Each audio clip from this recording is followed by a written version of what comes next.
Imagine this, hundreds of tons of gold buried beneath your feet, worth billions of dollars, just waiting to be discovered.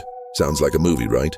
But for decades, thousands of people have risked everything, their money, their sanity, even their lives, chasing this dream in the Philippines. They call it Yamashita's Gold, and today you're going to discover whether it's the greatest treasure in history or the most brilliant scam ever created. During World War II, the Japanese Empire swept across Asia like a tidal wave.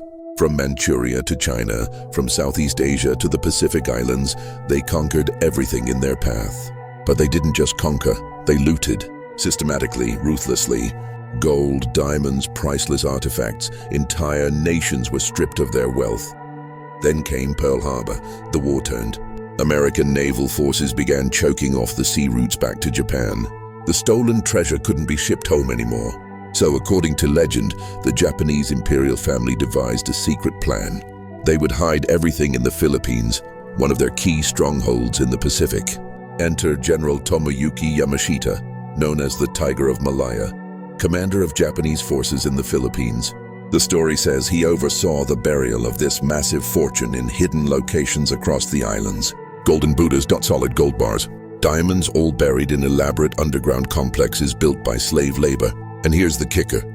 Before the sites were sealed, they were booby-trapped. Anyone trying to dig them up would trigger deadly mechanisms.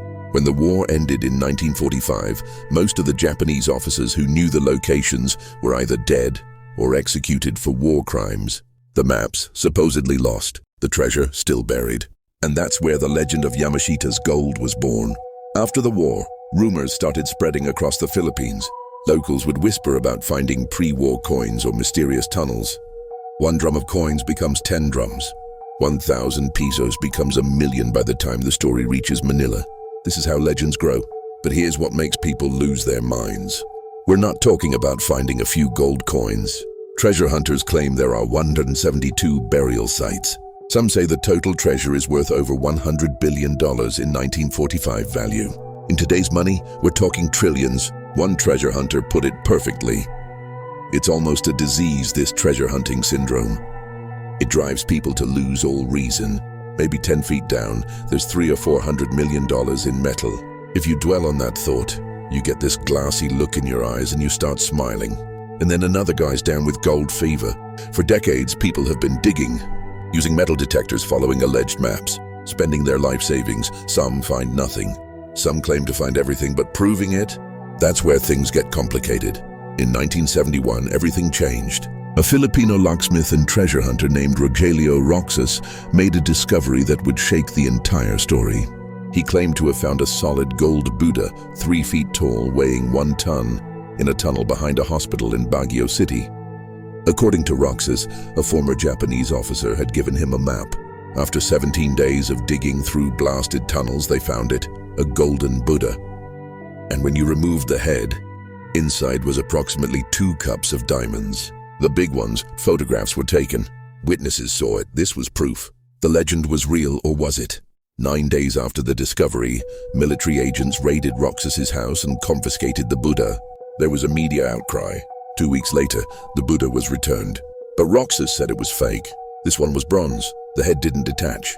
He claimed they'd switched it. The man who ordered the raid, the president of the Philippines, Ferdinand Marcos. Ferdinand Marcos ruled the Philippines like a gangster for over 20 years. He was accused of bribery, corruption, torture, and murder.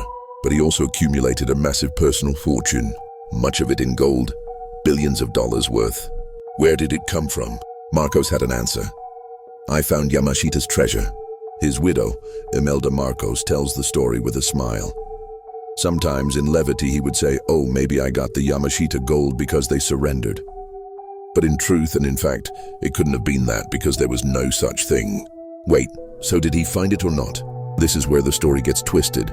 Marcos encouraged the Yamashita legend. He met with treasure hunters. He organized excavation teams with code names like the Libra Group. He even hired American metallurgists to help decode Japanese treasure maps and smelt the gold to disguise its origins. One of these Americans was Robert Curtis, a former auto salesman turned precious metals expert. Curtis claimed that in 1975, he visited Marcos's summer palace and saw gold bars stacked from floor to ceiling. He said Marcos showed him maps to 172 treasure sites. He claimed they successfully excavated one site, called Teresa II, and recovered $9 billion worth of gold in 1975 values. But here's the problem. Curtis never actually saw gold bars being removed from the ground. And shortly after, he claims a colonel put a gun to his head at a cemetery and told him, "I'm sorry, I have to do this." Curtis talked his way out of execution and fled back to America. After Marcos fell from power in 1986, investigators started digging, not for gold, but for the truth. And what they found was shocking. Journalist Scott Malone spent 2 years investigating Marcos's fortune. His conclusion? Marcos didn't find Yamashita's gold. He created it. Here's how the scam allegedly worked. The Philippines is one of the largest gold-producing countries in Asia. In 1978, Marcos forced all Philippine gold mines to sell their gold to a new central bank refinery he had built. Between 1978 and 1984, mining operations sent 62 tons of gold for processing. But the central bank only recorded receiving 55 tons. 7 tons, worth nearly $60 million, just vanished. Marcos allegedly took gold from the Philippine Central Bank, smelted it down and stamped it as Yamashita treasure. He used the legend as a smokescreen to hide the fact that he was looting his own country. The Yamashita story was the perfect cover. Who would question a president who claimed to have found a legendary treasure? It explained his massive wealth without anyone investigating where it really came from. Once the Yamashita legend was established, it created an entire industry of deception. A former Japanese TV producer and treasure hunter named Sunio Matsuzaki exposed crime syndicates in the Philippines that specifically target treasure hunters. These syndicates create fake gold bars using the same molds as alleged Yamashita gold. They make a few real gold bars, offer those for testing, get the money, and then switch them for fake ones. One syndicate boss claimed he'd fooled over 2,000 Japanese treasure hunters. Fake treasure maps are sold in the back streets of Manila.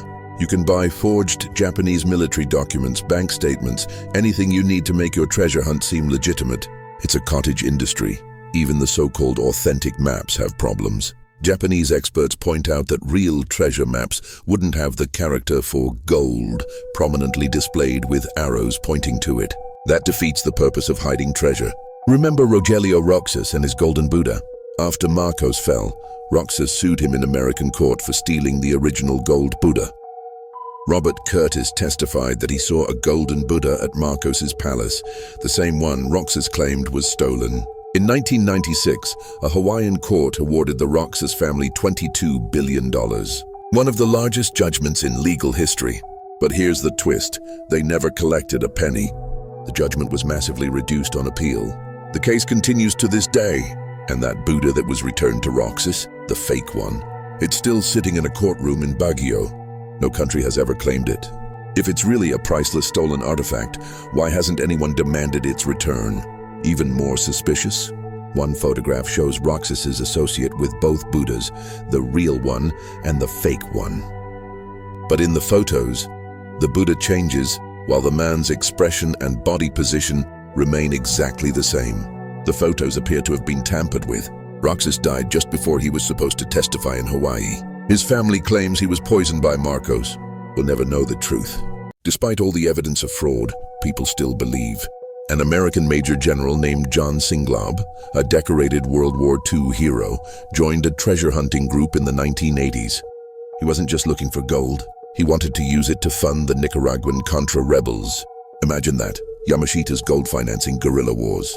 They spent months digging on Corregidor Island. They found nothing, they ran out of money.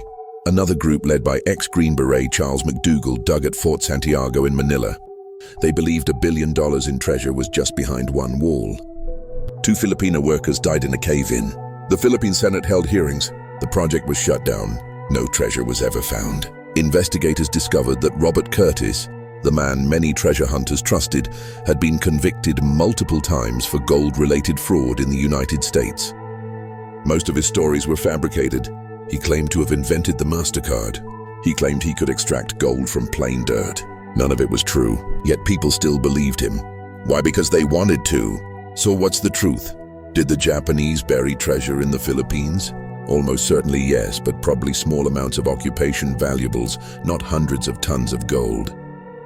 Was there a massive imperial operation involving 172 sites and billions in gold? No credible evidence supports this. Did Marcos find Yamashita's treasure? No. He most likely stole from the Philippine economy and used the legend to explain his wealth. Is there still gold to be found? Maybe. But the real treasure has already been found, and it's not what you think. The real treasure is the money that treasure hunters continue to pour into the Philippines. They hire Filipino workers, they rent equipment, they spend thousands of dollars digging holes. One treasure hunter admitted, "I've left a lot of dollars over there. There's the treasure right there. All the treasure hunters that leave their money behind." It's a brilliant economic ecosystem built on hope, greed, and legend. Yamashita's gold exists in a strange triangle between history, myth, and deception. It's a story that refuses to die because it speaks to something deep in human nature. The belief that fortune is just one lucky breakaway. Even skeptical investigators admit they can't let it go entirely. One journalist said, "If you think about this logically, would the Japanese really bury treasure in 172 different sites? No, you'd concentrate it in as few locations as possible. But my gut feeling, there was treasure there." It's a wonderful saga. It's Indiana Jones in real life. And as long as there are people willing to dream, willing to dig, willing to believe that paradise is 10 feet underground, the legend of Yamashita's gold will live forever.